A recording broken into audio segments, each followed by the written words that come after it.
Sige. So, hello my dear. Hello, hello. Collective reading naman daw na love. Kasi ang dami nagre-reklamo. Bakit daw ganun yung mga reading ko? Kung hindi daw may kulam, may galit. Wala ba daw love? Okay? So, itong reading na to mga my dear is focus lang and only focus lang sa energy ng love. Once again, my dear, hindi ko po alam yung mga lalabas dito, ha? So, tingnan natin kung ano na naman yung masasagap natin na energy, nakakaloka. Love naman daw, okay? So, tingnan natin, my dear. Start tayo sa overall energy. Okay. Hello, hello, hello mga my dear. Okay. So, ito ha, kagaya nito, my dear, okay? So, may galit, okay? Energy ng fury, okay? So, may galit, parang may na-offend, my dear, okay? So, sa energy lang tayo ng love. So, posible, my dear, na there is someone that you really, really love na parang na-offend ka sa kanya or nagalit ka niya, okay?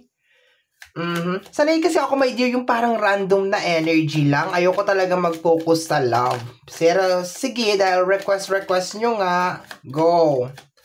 Tingnan natin, my dear. So, nagalit ka daw, or parang na-offend ka niya, or meron siyang ginawa, my dear, na hindi maganda. May kinalaman, my dear, sa pera, savings. Okay, ginalaw ba yung savings nyo? Or hindi ba marunong mag-ipon? Gastador ba? Okay, parang nga nakukuha ko kasi dito, my dear, nagalit ka sa kanya kasi may kinalaman sa pera. Baka hindi marunong mag-ipon or masyadong magastos sa pera. Yun ang nakukuha ko. Or baka nakialam ng savings nyo. Okay, kasi this is savings. Okay? So, galit ka daw ngayon sa kanya, my dear. Galit ka sa kanya. Okay? We have here the energy of fright, okay? May takot na energy, okay? So, I think, my dear, ang naging cause kung bakit ka nagalit sa kanya is una kasi yung pera, no? Kasi issue ng pera, pero I think parang nag-aano ka lang naman, my dear, siguro sa future. Parang ganun nakukuha ko dito, natatakot ka lang, my dear. Baka just in case, my dear, walang, just in case of emergency, tapos, yun nga, walang pera, walang ipon, siguro ang gusto, nakukuha ko dito, my dear, na energy mo is gusto mo lang talaga na, in case of emergency is merong mabubunot. Meron din akong nakukuha na energy, my dear, na baka yung iba sa inyo is gusto talaga ninyong magtabi siya or mag-ipon siya para, alam mo yun, mag-run na lang kayo ng negosyo, magpatakbo na lang kayo ng negosyo. Yun ang nakukuha ko, my dear, magtayo na lang kayo ng negosyo, ganon. Tapos, hindi na nangangamuhan. Parang gano'n na nakukuha ko, my dear. Okay? We have here the energy of homeless. Ayan. So, natatakot ka lang talaga, my dear, na parang, alam mo yon, mawala sa'yo ang lahat. Yung ma-homeless ka, yung gano'n, yung, alam mo naman, my dear, maghirap. Yun siguro, my dear. Kasi issue, maliwanag to, my dear, na may kinalaman sa pera. Dito, my dear, nagagalit ka kasi issue ng pera, baka gastador talaga siya, my dear. Ikaw tong nagagalit. And takot, and then energy ng homeless. Natatakot ka, my dear, na maghirap. May nakukuha talaga ako, my dear, na baka gusto mo lang talaga in case of emergency, merong kang mabubunot, or baka gusto mo, my dear, magpahinga na, okay, sa pagtatrabaho, okay. Ano ba to? Ayan, so let's go tayo, my dear, sa second row. Tingnan natin. My dear, so once again, love reading po ito. So, nagagalit ka daw sa special someone mo, okay? Or sa relationship mo, my dear, kasi hindi siya marunong magtabi. Okay? So, ang tanong ko dito, matututo kaya ito? I remember every details of that day, okay? So, hanggang ngayon talaga, my dear, parang hindi ka pa rin talaga makamove on, okay? Nakukuha ko baka meron din mga sinabi tong tao na to, okay? Parang hindi niya na-appreciate, my dear, yung point mo o yung gusto mong mangyari. Parang hindi niya nakikita, my dear, yung gusto mong mangyari, okay? Baka na-open ka, my dear, sa kanya, okay? I bury myself in work to forget you, okay? So, nakukuha ko dito, my dear, talagang nagtatrabaho ka ng todo. Baka tamad to.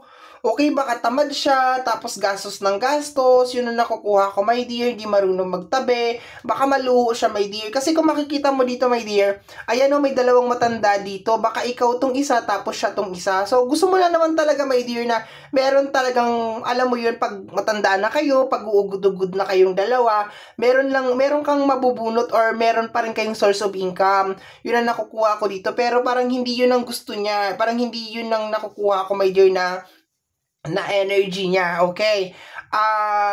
I know exactly what I was doing, okay? So, tama nga talaga, my dear, natatakot ka na dito, my dear, kasi magastos sobrang gastos. So, alam mo, my dear, yung confident ka, ibig sabihin nakukuha ko dito, my dear, very confident ka nung sinasabi mo sa kanya yung mga bagay na yon, and posibleng binabaliktad niya, iniiba niya yung kwento, yun na nakukuha ko dito, my dear. So, naiinis ka, my dear, and baka sa kanya, my dear, importante yung mga pinagkakagastusan niya or napakahalaga sa kanya, my dear, yung mga pinagkakagastusan niya na hindi niya nakikita, my dear, na talagang nag-aalala ka lang, my dear, para talaga sa future. Yun na nakukuha ko.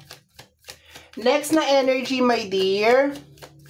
Next, tingnan natin. Maganda naman, my dear, yung layunin mo Maganda naman yung gusto mong mangyari.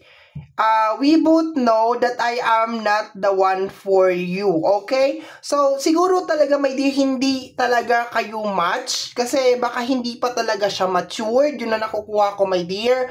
Baka hindi pa siya tapos na maging binata or maging dalaga. Yun na nakukuha ko dito, my dear. To the point kasi na baka yung mga pinagbibili niya or yung mga pinagkakagastosan niya, my dear, is hindi naman talaga ganun talaga kaimportante.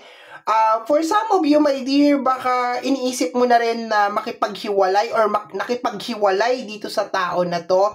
And sinasabi mo, my dear, dito na talagang magkaiba talaga kayo ng energy or magkaiba talaga kayo ng landas, my dear, na tatahakin. Kasi ikaw, my dear, parang very matured ka na talaga. Sobrang matured mo na talaga, and nasa sayo na yung, ang energy mo, my dear, is pagtatabi, pag-ipon, pagsisave, ayaw mo nang maghirap, gusto mo, merong savings for the future, and yung kabila, my dear, is, yun nga, gastos lang siya ng gastos, magastos talaga siya.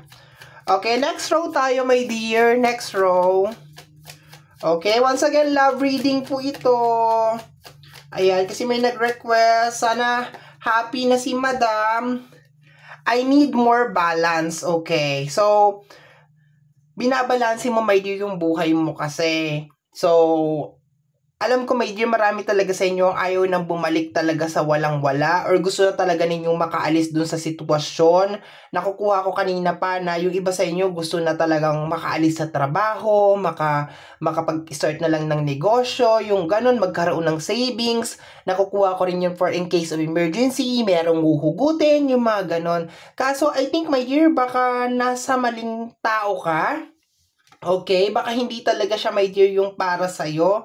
Kasi, naintindihan ko naman, my dear, na, kasi ang dami ko ng mga naging kakilala or nakasalamuha, my dear, na, yung partner nila is merong problema talaga sa paggastos. Magastos, kunyari, bili ng mga skincare, or masyado na-obsess, my dear, sa pagbili ng sapatos, or kasal na sila lahat-lahat, nagbabarkada pa rin, nagiinom pa rin, pero, nung naging problema nila yun, my dear, sa loob ng relationship nila, yung guy o yung girl, nagbago siya. So, yung mahilig magbibili ng mga skincare na over naman, wala naman sa ayos, medyo nag-lessen siya. Okay, nagpapaganda pa rin siya, pero medyo lessen na, hindi na kagaya nung, kasi hindi na siya dalaga buhay may asawa na siya.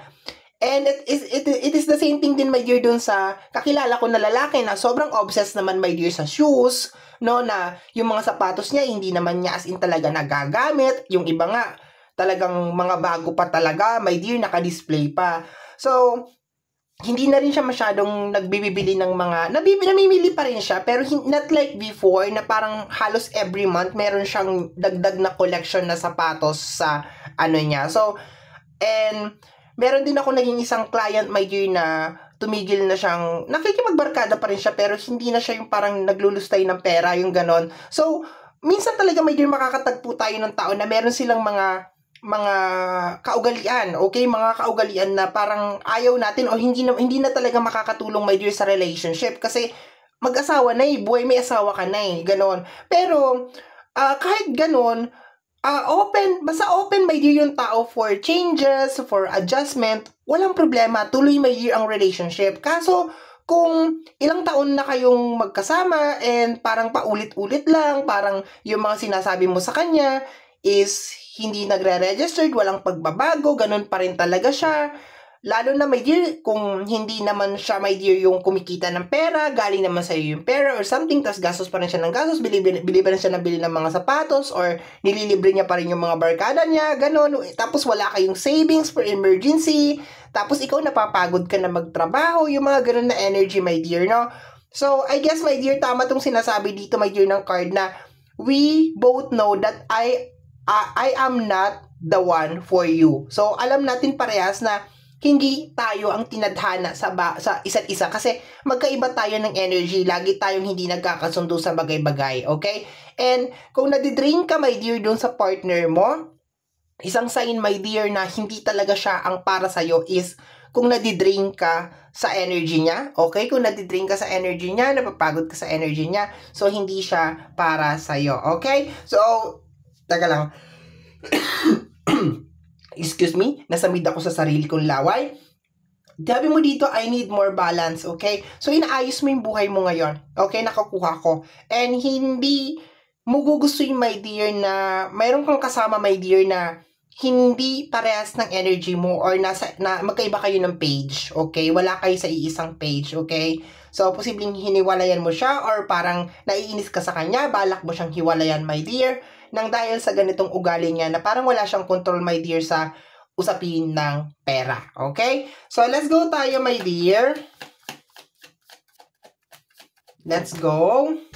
Energy ng light. Okay? So, nakalagay siya dito, my dear, sa energy ng savings, inaano mo, my dear, yung sarili mo sa pagtatrabaho. So, talaga magsisave ka talaga, my dear, sa future. And napakaganda ng energy mo. Very, very nice talaga, my dear. Kasi tama to, magtabi for emergency, para mabago yung sitwasyon, para hindi na nangangamuhan, para hindi na kinakailangan pang umalis ng bansa. Magtabi talaga, para makapag-umpisa na negosyo, or kahit yung typical lang, my dear, na in case of emergency. Ang hirap, my dear, nung in case of emergency, hindi mo lang maisakay yung sarili mo sa tricycle para maisugod sa hospital kasi wala ka talaga ni pisong kusing talaga or something, or napakasakit pa nun, my dear, yung typical na meron kang asawa tapos yung asawa mo wala ding magawa, yung gagawin na nga lang niya is magtabi, mag-ipon, tapos hindi niya pa magawa. So napakasakit nung ganun, my dear, tapos ikaw nilaan mo yung buong buhay mo sa pagtatrabaho, napakasakit nung ganun na energy, okay? So naiintindihan naman kita, my dear, okay?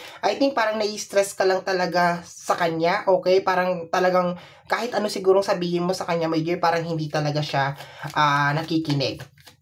Okay? So, tingnan natin, my dear. Next energy is energy ng wait. Okay? So, ayaw mo na maghintay na mangyari itong mga kinakatakutan mo, my dear. Okay? Ayaw mo nang mangyari ito. Ngayon kasi parang nakikita-kita mo na, my dear, eh. Habang nanonood ka, my dear, nakikita-kita mo na isang beses is mangyayari talaga itong mga bagay na kinakatakutan ko at dapat maging handa ako. Kaso, hindi pwede na ako lang yung ganito yung iniisip. Dapat siya din. Na isang araw mangyayari itong mga bagay na to and dapat parehas kaming handa. Parehas kaming prepared. Okay? Na mapapagod din ako magtrabaho. Magkakasakit din kami parehas. So, yung ganun na nakukuha ko dito, my dear. Okay? So, parang ayaw mo na, my dear, na mangyari yung mga bagay-bagay na yon. Okay? Last card tayo, my dear. Last card. Okay. So, kung nagustuhan mo to, my dear, ha?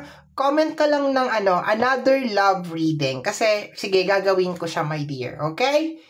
You are ready now. Okay? And you are wrong. Okay? So, baka sinasabi niya na nag-overthink ka lang, my dear. Okay? Pero, pakiramdam ko dito, my dear, ready ka na, my dear, na hiwalayan tong tao na to. ready ka nang hiwalayin tong tao na to and tanggapin na parang hindi talaga kayo, my dear, ang tinadhana sa bawat isa. Kasi pakiramdam ko rin, my dear, lagi niya rin sinasabi na mali ka, hindi totoo yung sinasabi mo, o hindi yan mangyayari, or baka sinasabi niya, ay kaya yung ganyan kasi sinasabi mo, kaya yan tuloy, mangyayari yan yung ganyan, yung ganon. So, tama naman yung point mo dito, my dear. May point ka, naiintindihan kita, my dear. Naiintindihan talaga kita, my dear. Mahirap magkaroon ng kasama sa buhay, my dear, na magkaiba kayo ng gustong mangyari sa buhay. Dapat, supposed to be, pag buhay pamilya na, buhay mag-asawa na, dapat yung mga nakagawian ng mga binata at dalaga, dapat sinasantabi na talaga yan, my dear. So, hindi ko alam, my dear, kung matutuwa ako sa love reading na to, or malulungkot ako, my dear, kasi parang nangangamoy hiwalayan, nangangamoy, alam mo yun, nangangamoy talagang gulo, nangangamoy away, yun nakukuha ako talaga dito, my dear. Okay? So, my dear, eto, my dear, ang ating Love Collective reading.